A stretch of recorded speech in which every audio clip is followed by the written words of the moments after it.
darkness and shadows beset his path, amid the dim and ghastly glare of a snowy night. With what wistful look did he eye every trembling ray of light streaming across the waste fields from some distant window!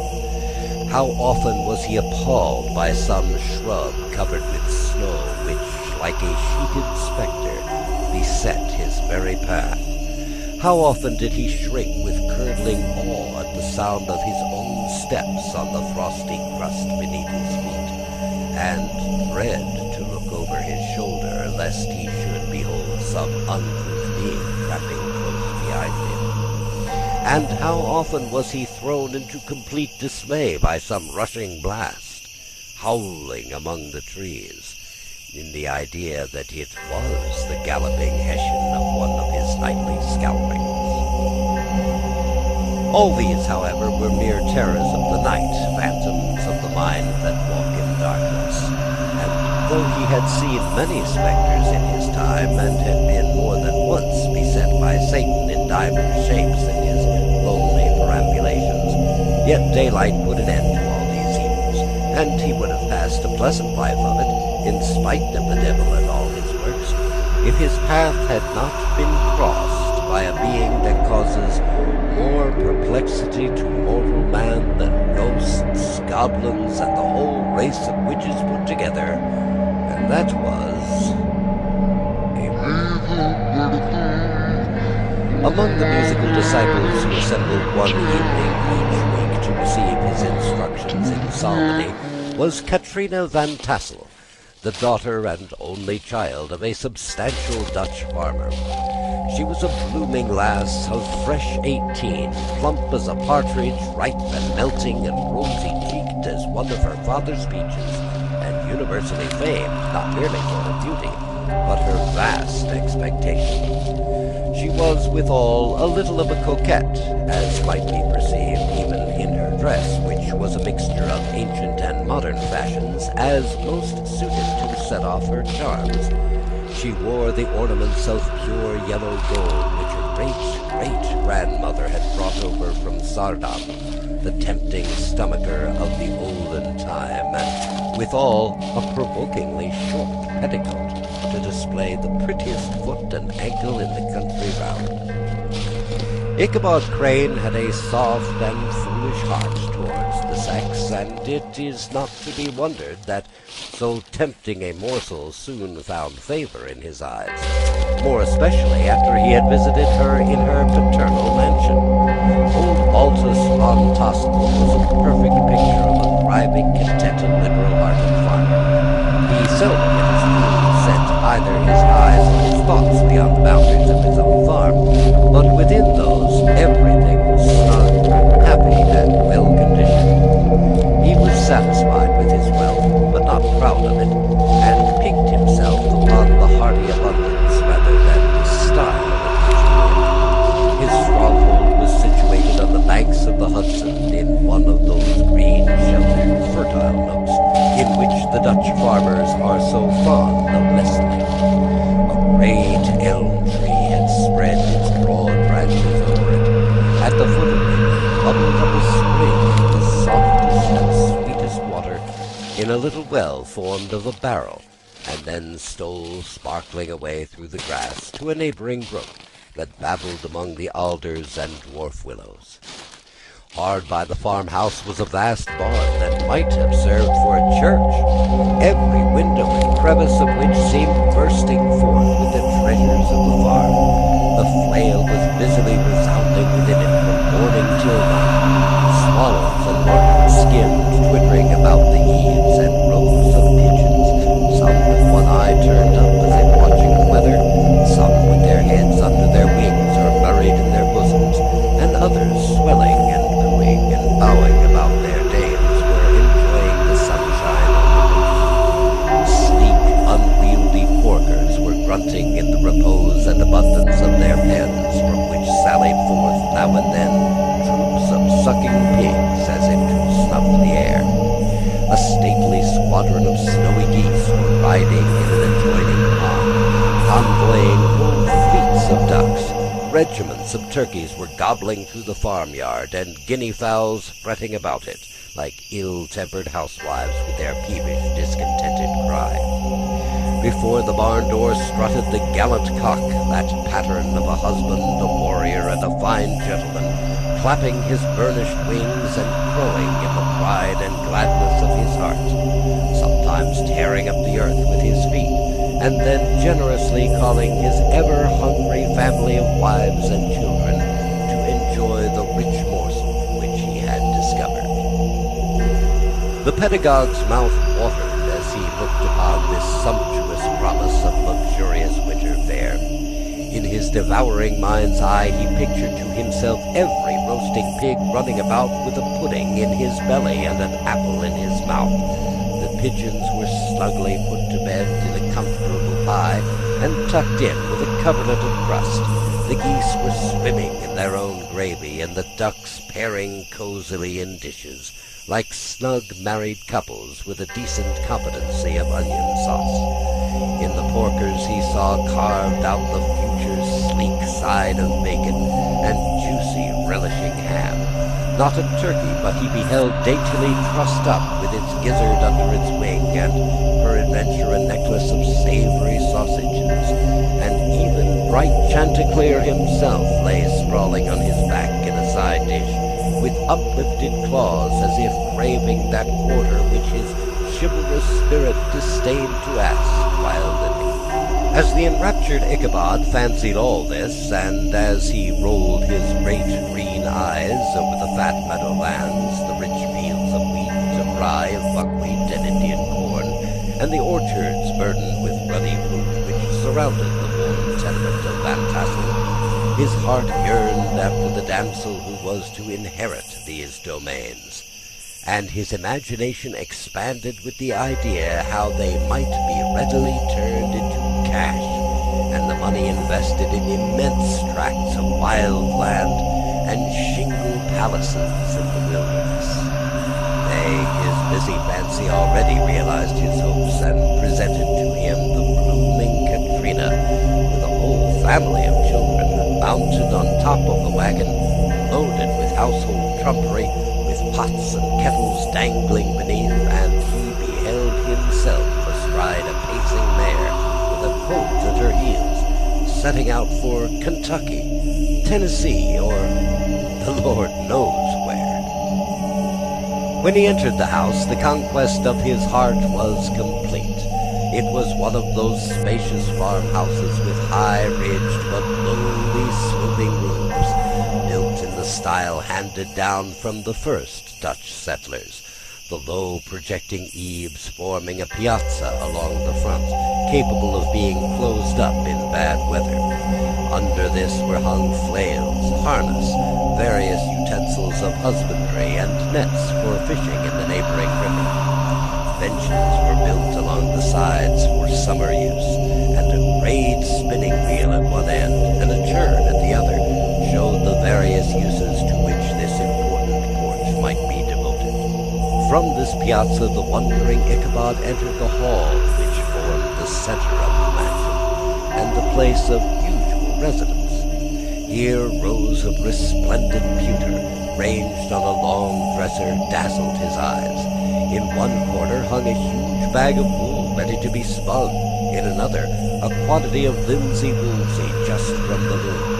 Ears of Indian corn and strings of dried apples and peaches hung in gay festoons along the walls, mingled with the gaud of red peppers, and a door, left ajar, gave him a peep into the best parlor, where the claw-footed chairs and dark mahogany tables shone like mirrors. Andirons with their accompanying shovel and tongs glistened from their covert of asparagus tops. Mock oranges and conch shells decorated the mantelpiece. Strings of various colored bird eggs were suspended above it. A great ostrich egg was hung from the center of the room, and a corner cupboard, knowingly left open, displayed immense treasures of old silver and well-mended china. From the moment Ichabod laid his eyes upon these regions of delight, the peace of his mind was at an end, and his only study was how to gain the affections of the peerless daughter of Van Tassel.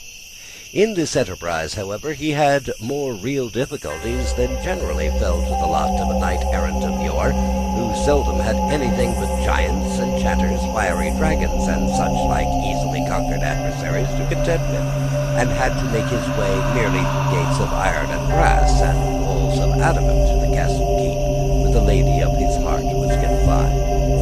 All of which he achieved as easily as a man would carve his way to the center of a Christmas pie, and then the lady gave him her hand as a matter of course. Ichabod, on the contrary, had to win his way to the heart of a country coquette, beset with a labyrinth of whims and caprices, which were forever presenting new difficulties and impediments, and he had to encounter a host of fearful adversaries of real flesh and blood, the numerous rustic admirers who beset every portal to her heart, keeping a watchful and angry eye upon each other, but ready to fly out in common cause against any new competitor.